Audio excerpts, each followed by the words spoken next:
Welcome back, Miami. So, most of you know him as Beyonce's longtime stylist since way back with Destiny's Child.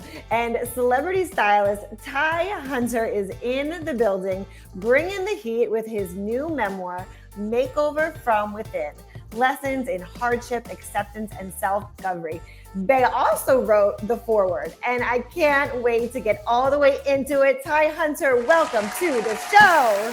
Hi, how you doing today, Sandy? Thank you for having I'm me. doing amazing. We are so happy that you're here. Thanks for being Happy here. to be here. Amazing. Well, let's dive right in. It's really a tell all book, and we want to jump into your story because it is powerful and inspiring.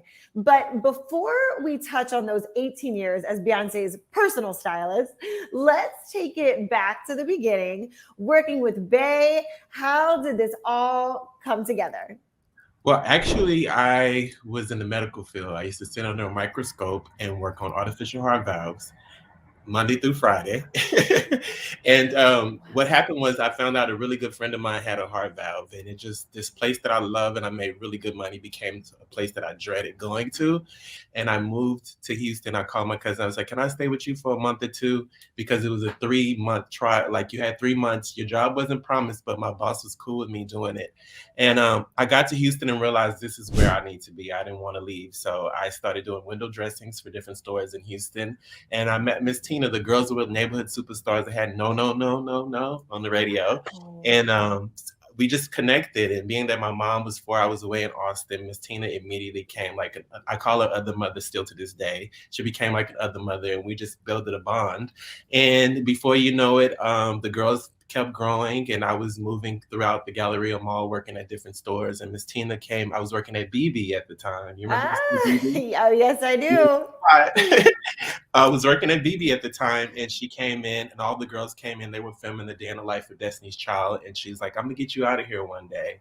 I didn't believe her, but I had the day off a Wow. couple of weeks later, and I called her, and the rest is history. I immediately started working on the Survivor video in the Grammys.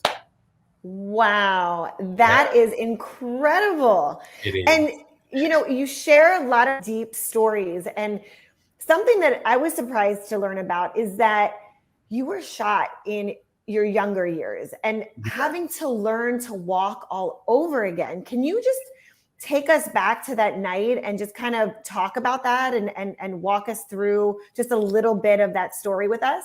Okay. It was a night. The artificial heart valve company I worked for, we had a party, and on this day, I saw a lot of people I hadn't seen in a while. It was such a great night. I was like, I joked with my friend, and it's like, I might die tonight because I'm just having such a great time and seeing all my friends, and I went to use the restroom in the club, but the line was too long. So me being the guy, I was like, you know what? I'll walk and go behind the building on the way back to the company party. And as I finished and was walking back, two guys came up to me with guns, and they was trying to rob me, and they ended up shooting me in both of my legs. And it was right before I turned 21. And the crazy thing is, my song back then was "It Ain't Over Till It's Over" by Lenny Kravitz. That song had just came out. So at the Mm. company party, my birthday was in a couple of days. So they had bought me like a cassette of "It Ain't Over Till It's Over" and the Walkman. And so I was like so excited about that song. So that song means a lot to me. And the process of being shot in both of my legs, thank God the guys, they tried to hollow point the bullets and they didn't know what they were doing. So it didn't explode in my legs. But yeah, it was a process. It was a long Oh my process of gosh. walking again, but I'm here to tell the story, thank God. Yes, thank God. And thank you for being so open, sharing it here, sharing this in your book and just being so open and vulnerable with us. So I want to get into a little bit about your love life, Ty. So today we're going to switch gears a little bit. Uh, Today you are living your very best life as a gay man. And uh, in your book, you talk about being almost forced out of the closet. So what tips do you have for men and women that haven't been able to come out?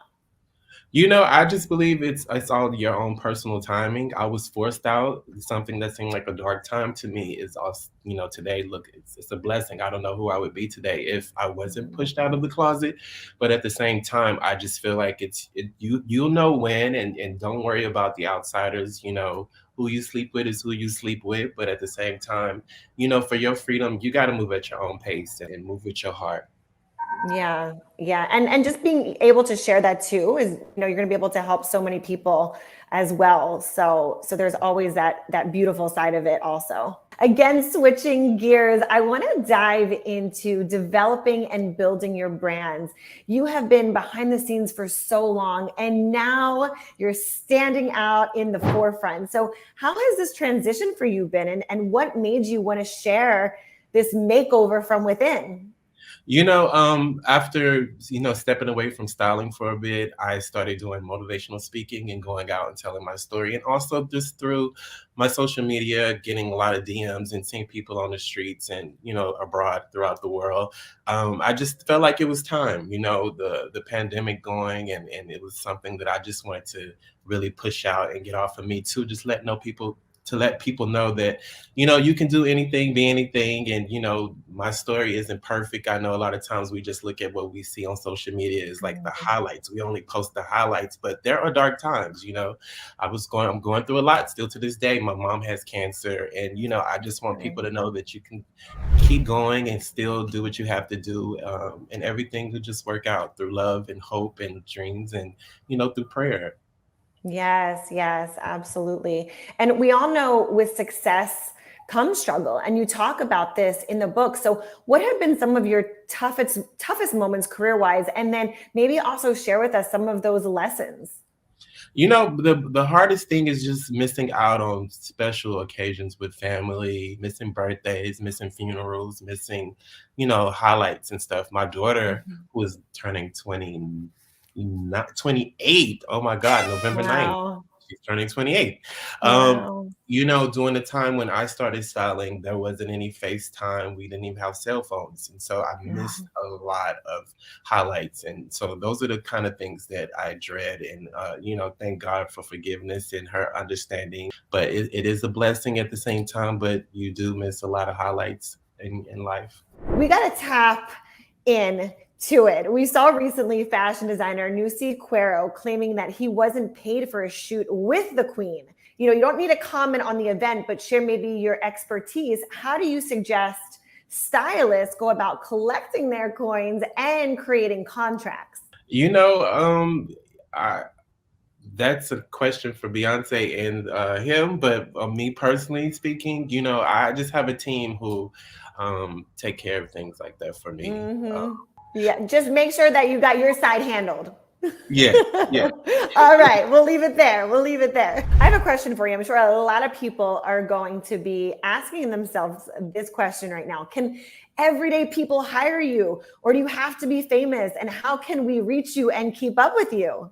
When I have time, my what makes me feel good is the everyday woman making her. I'm really not, Mm. even though I'm in the celebrity world, but my happiness comes from dressing friends and socialites and stuff like that. So yeah, I mean, if I have time, definitely make it work. Yes. All right. All right. We got it. Well, we really appreciate your time today. And one more time, I would just love for you to share with our audience how we can keep up with you. Let us know how we can watch all that you have going on and connect with you, but also check out your book. Okay, all of my social media feeds is Ty Try One. A lot of people think it's Ty Tyrone, and actually it should have been that, but it's not. So it's TYTRYONE, and you can get my book and see all of my work and everything at tytryone.com. Perfect. Amazing. Well, we appreciate having you here with us today. Thank you so much and happy holidays. Thank you, Sandy. Thanks, Ty. Well, if you are ready to build your business and brand with the power of media, there's no better place to do it than right here on the Connect Network TV. And keep up with past episodes at theconnectonline.com. We'll see you next Saturday. Bye.